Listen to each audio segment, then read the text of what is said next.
Welcome to Creativ Convos with Victoria M.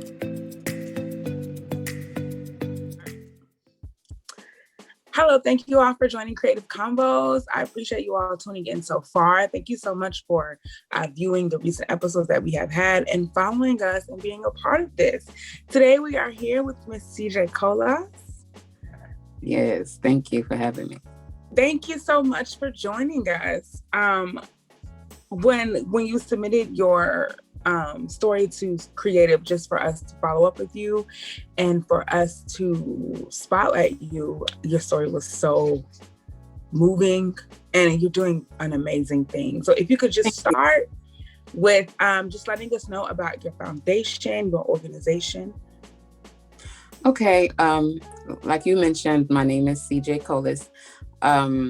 Actually, a friend of mine said, hey, reach out to Creativ Mag. And I said, I think they don't really like my stories. Like, this is boring. They probably about high fashion and stuff like that. This is like, people don't want to hear about, health, cancer. No one wants to hear about that. So she was like, I'm going to do it as if I'm you. And I said, whatever, you're not going to get a response.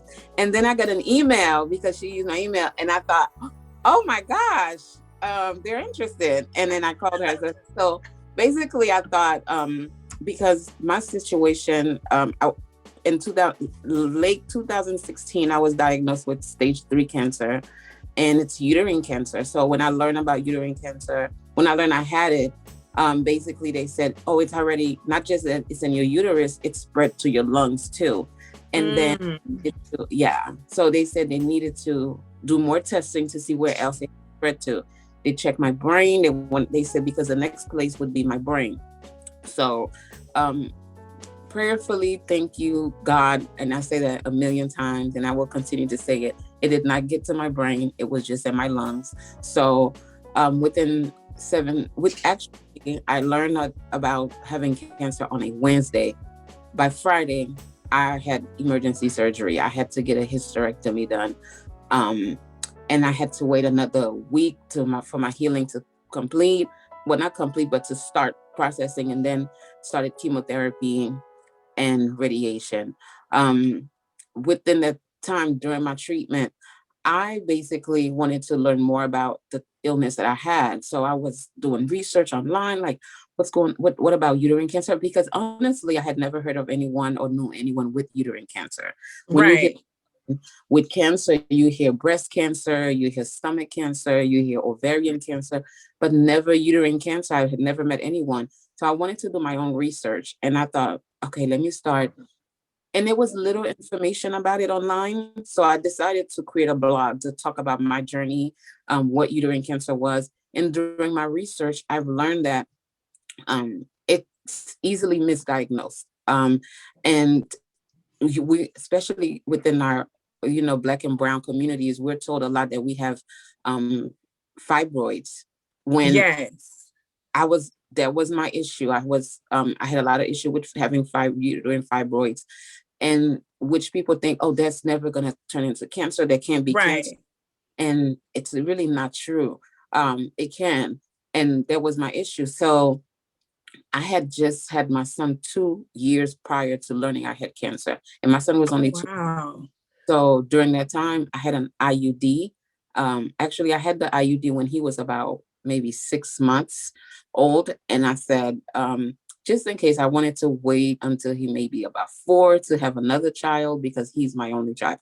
So, and I thought, okay, I had an IUD, and then my only symptoms I had, I wasn't sick. There were, and that's or misdiagnosed, or when you start noticing symptoms, it's actually almost too late, because there's actually not a real symptom you can see, except like I wasn't in pain. I wasn't having any issues where I was sick. I was in bed. I was working, just doing your normal daily things. And I started noticing that I started having a menstrual cycle. And I thought, oh, I'm having a menstrual cycle. I didn't think you can get those with an IUD, because that's what my doctor said. But when I called my doctor to find out, okay, why am I having a menstrual cycle?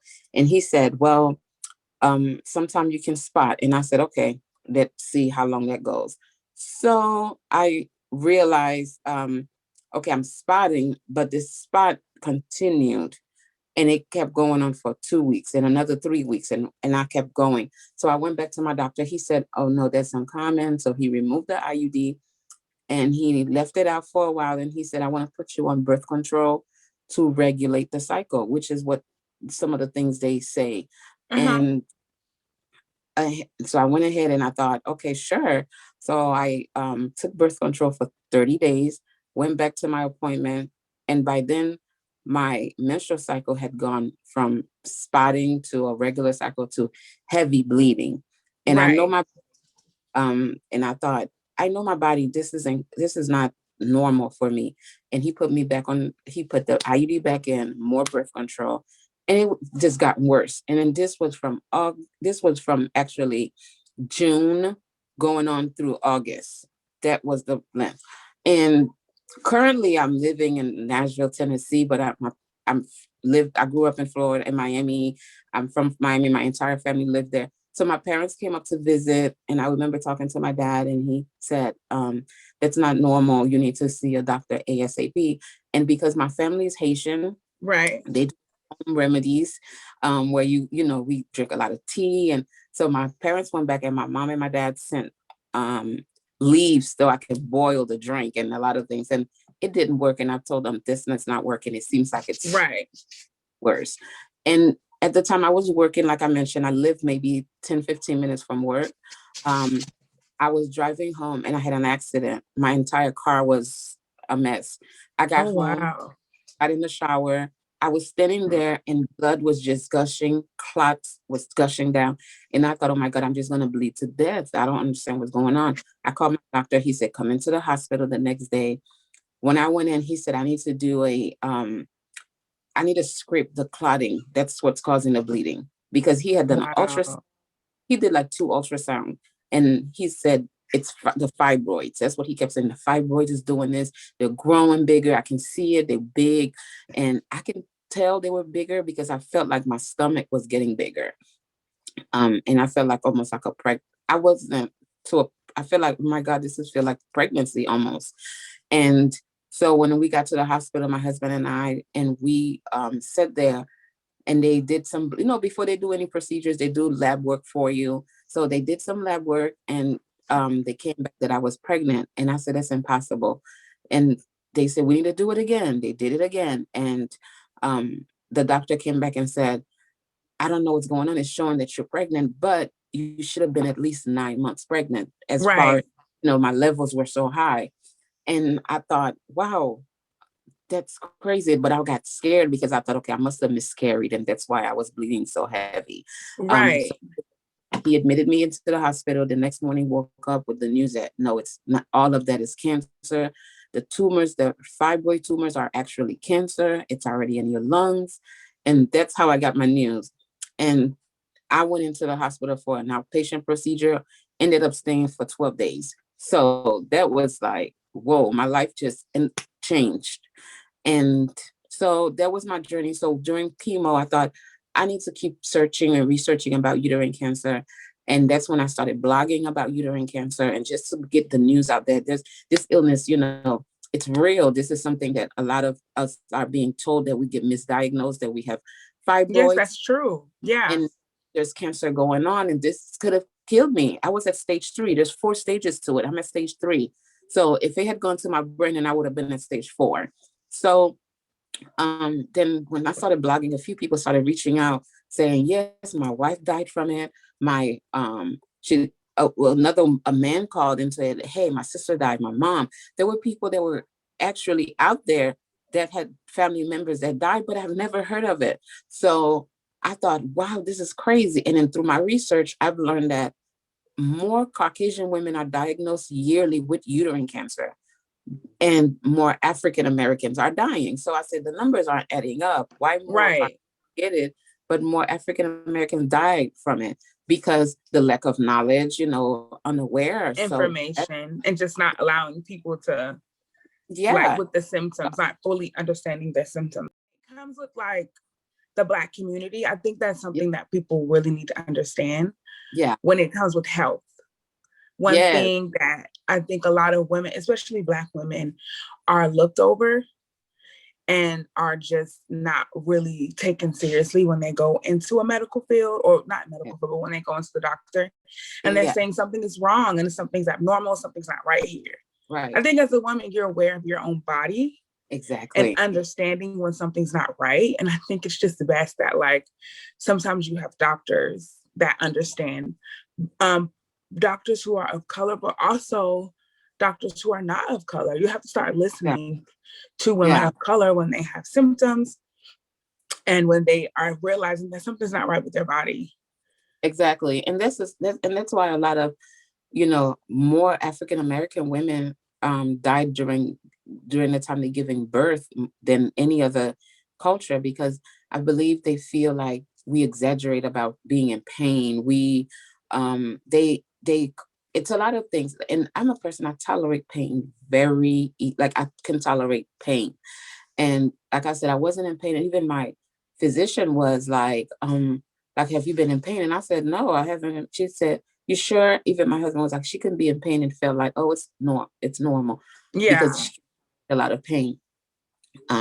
But honestly, learning that, a lot of our numbers, like the percentage of African American that died from uterine cancer versus Caucasian women, and more Caucasian women are diagnosed yearly. And I thought, wow, that's just not right. So I started blogging about it. And then my friend said, well, create a website. And I have a website, a blog. And I thought, she said, well, you doing a lot. And I thought, maybe, so I created a social media page. I thought, let me put it out there on social media, on Instagram. Let me get this information out there. And I learned about Uterine Cancer Awareness Month. I said, there's a Uterine Cancer Awareness Month. I had no idea. Right. So I started telling my friends and family, and just putting the information out there. So because I live in Nashville, Tennessee right now, but I go back and forth to Yeah, Miami. that's interesting that you said that, because I live in Nashville too. Really? Yeah. No idea. Wow. So I said, so I thought, well, let me get some things done. Let me get some things out there. And I started meeting people. I started going to events, and just trying to get the word out.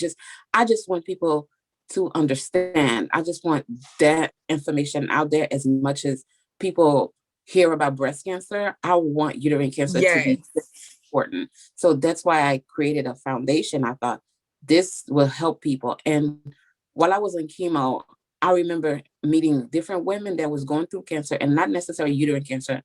Everybody in the treatment room had different cancer. There were times I would spend 3 days in the hospital getting treatment, and then there were weeks I would go one day. And it was like every other week I would be in there 3 days, and in the other weeks, one day. And it was, I mean, I lost my hair, every hair in my body was gone. I was losing weight really easy. And then my doctor thought, this isn't gonna work. You can't, the rate that I was losing weight, it was unhealthy for me. So he stopped chemo treatment for about a month, had me on steroids. Within that month, I probably gained like 30 pounds quick on that steroid. And then Wow. fingers were swelling, like I couldn't wear my wedding ring. It was just a lot of things. And I started treatment again, but he kept me on a steroid doing treatment. So in total, I gained about 60 pounds doing treatment, which I was okay with, as long as I know it was working. Like I wasn't complaining. Like I'm And okay. these were the effects that were having on your body while going through treatment for Yes, uterine cancer.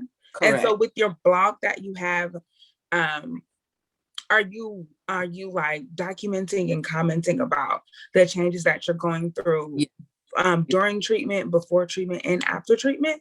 Yes, I during the whole time I was in treatment, I blogged everything.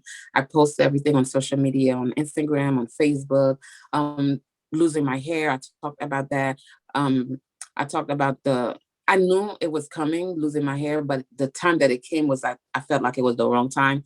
The day I went to get Right.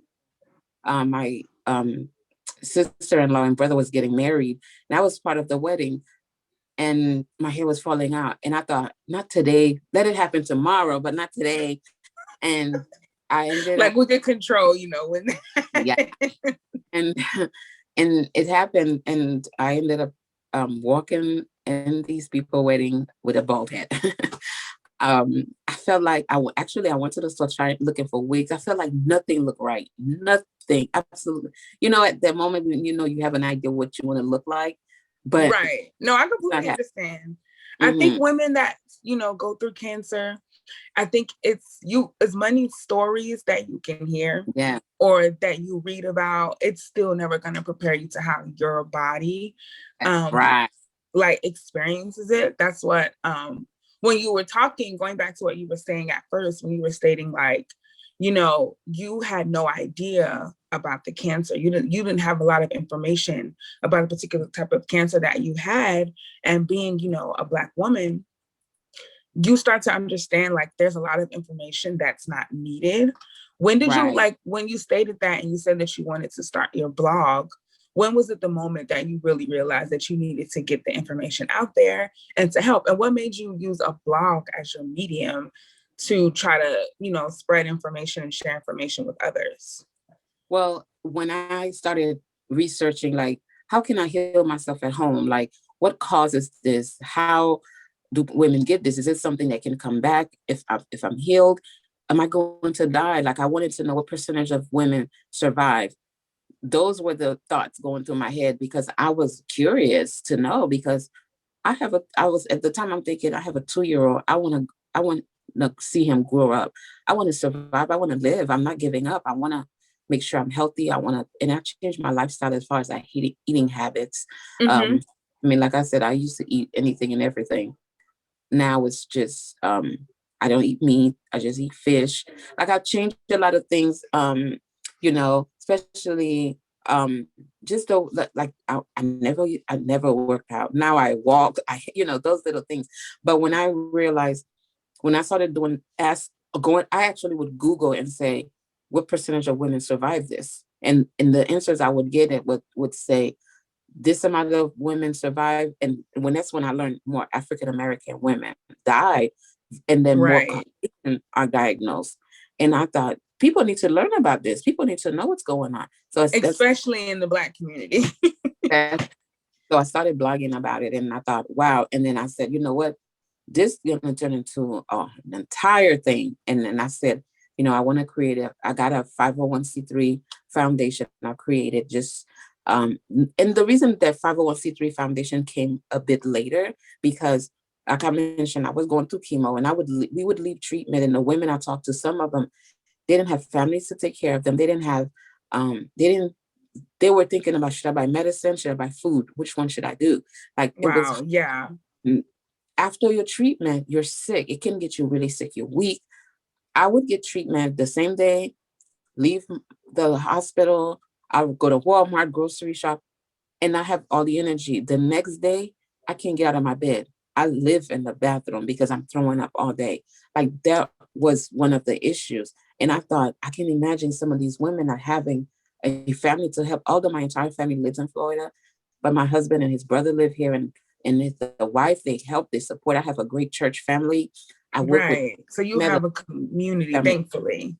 Honestly, I thought about moving back to Miami, but when my parents came and they saw how much help I had, my mother-in-law and my father-in-law, they would come and visit and help. Everybody would stay 2-3 weeks at a time. My sister came. Like I had a lot, my family is very supportive, so they come in. But when they came in and realized, oh my God, she has a great support in Tennessee, they thought, you're fine. My mom would like, I'm not as worried because you do have a great amount of support. So Right. that So is that where you need that. That you need that. So when I saw other women that didn't have that, and I thought I'm gonna create a foundation to be able to help these women, and that my foundation basically create resource so these women can have food, can they be able to purchase medicine, and my goal is I would give people a ride home from treatment because they're either waiting on a bus or an Uber. Like you, at that point, you're going through chemo treatment, and this is the thing that you have to do. It wasn't right. right? It's a real Wow. struggle. I see. People from going to treatment to homelessness, because people feel like they have to sell their home to pay for this treatment, or they don't have insurance coverage. So I want to be able to provide the support they need, so they don't have to worry about, how am I going to eat? How am I going to pay for my medication? How am I going to, get up the next day and get a ride to treatment? So my goal is to get a a transportation van where they can transport people to and from treatment. I want to have a cancer center where I can have people come, then pick them up, take them to and from treatment, bring them to the cancer center and get taken care of, get nutrients, what they need basically. So that's my goal. That's what I'm working on right now. So prayerfully that happens really soon. And what's the name of the foundation? The full name of your foundation? It's called Team CJ Colas Uterine Cancer Foundation. And you started that foundation here in Nashville? Yes. Mm-hmm. Nice. Okay. And so with the foundation, surprising that you live here. Oh my God. Yeah. Well, you said Nashville, I was like, oh, okay, cool.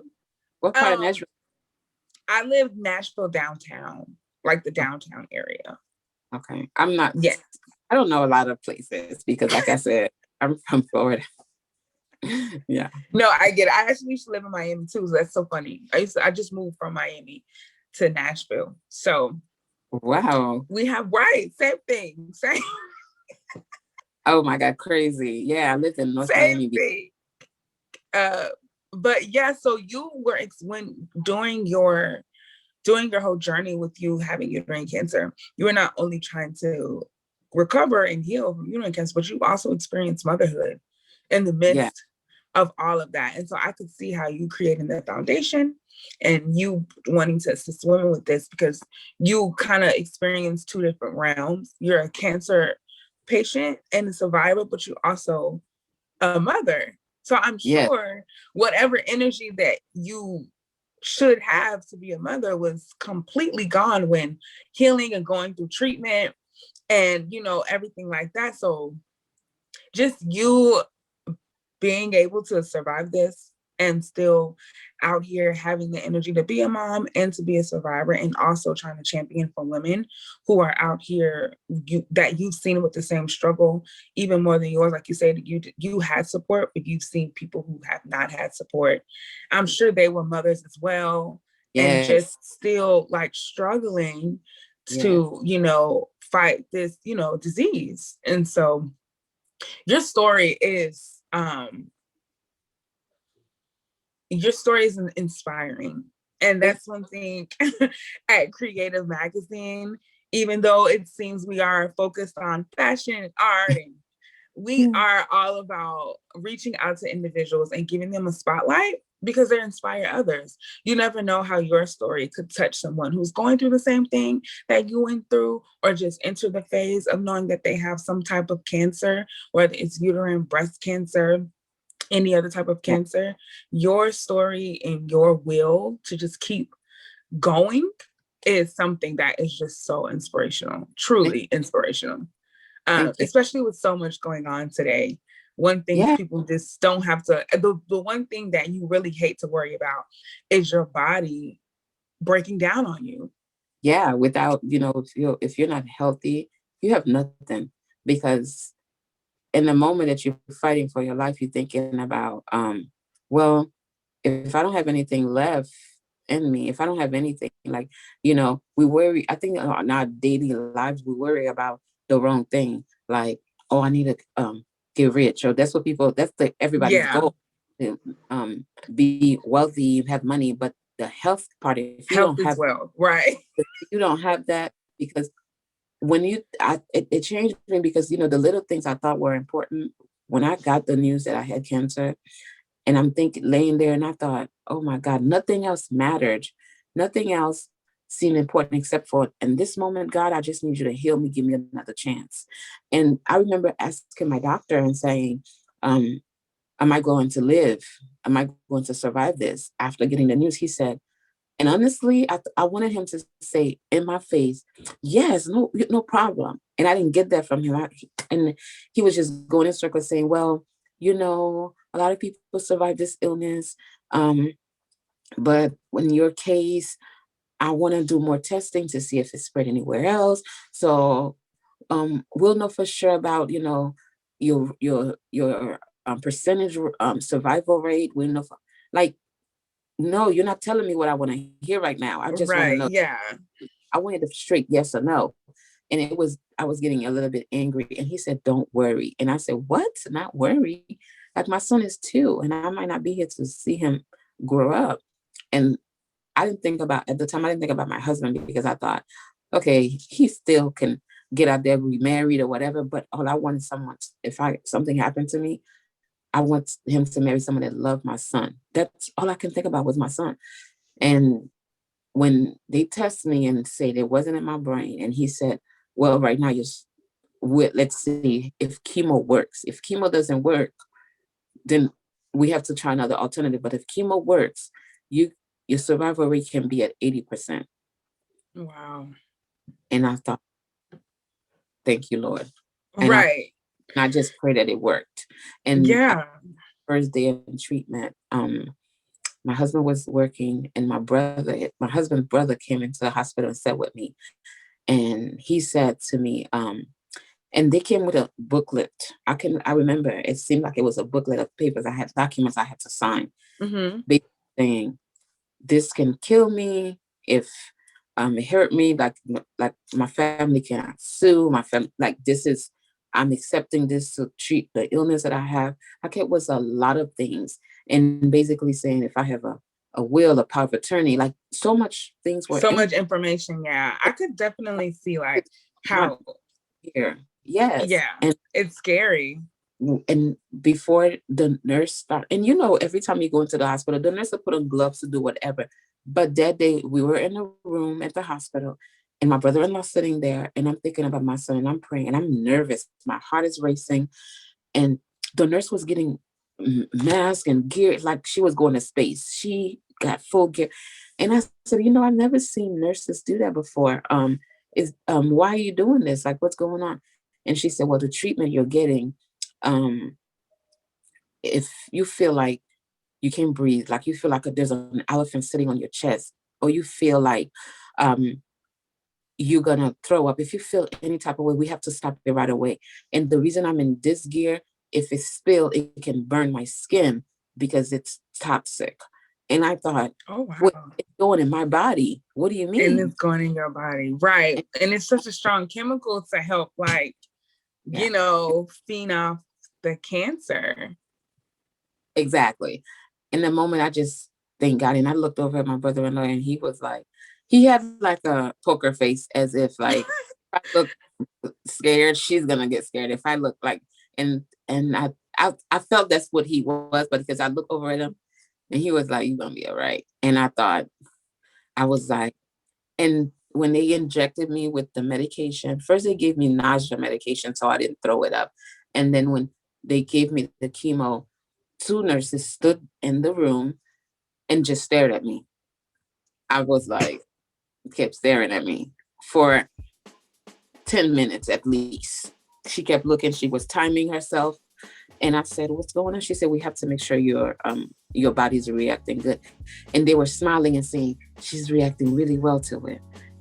Like, they were relief. And I thought, okay, I need to be relieved. So you know how when you're on the plane, you're a little yes, and over at the flight attendant, okay, they look okay. Okay. Well, like I said before, your story is like I said, it's truly inspiring. I'm glad you were able to share this with us. We have to wrap it up because we are running out of time. Okay. But I'm happy that you were able to share this story with us, and we're able to share this with others. I can see now that your foundation, you're going to be offering a lot of services in the future for women who are going to be going through this. Yes. And I mean, there's so many that you can offer just from the story that you told me, like being someone there with someone in the hospital, giving information, providing aid, providing, daycare, how, all this information. And so all this aid. And so I am happy that you took the time to share your story with us. If you could really quickly give us the name of your foundation one more time, the website name, and also your social media handles so people can follow you. Yes, the foundation is Team CJ Colas Uterine Cancer Foundation, and the website is teamcjcolas.com. www.teamcjcolas.org. Instagram is just Team CJ Colas. Facebook, just Team CJ Colas. Everything is just Team CJ Colas. You'll find it. And I forgot to mention, every year we host a gala. It's a formal affair, and you come. It's just a fundraiser. There's food, there's dancing, there's performance. It's really fun, and you come every year. I've been doing it in Nashville. I'm planning on extending it to Florida and Nashville. Oh, great! This is a fundraiser to actually get our van, to get our building. So please come out and support, and I will send you information about it. Yes, please do. I would love to come. Yes. It will be, it's in September during Uterine Cancer Awareness Month. And then you'll notice my website, everything is in peach, because uterine cancer colors are peach. All right. Thank you so much, CJ. We really appreciate you joining us and here with us here at Creative Magazine. And thank you so much for you all joining Creativ Convos. Thank you. Thank you. I have a time. You have a good day. You too. Until next time, creatives. Thanks for joining in on Creativ Convos.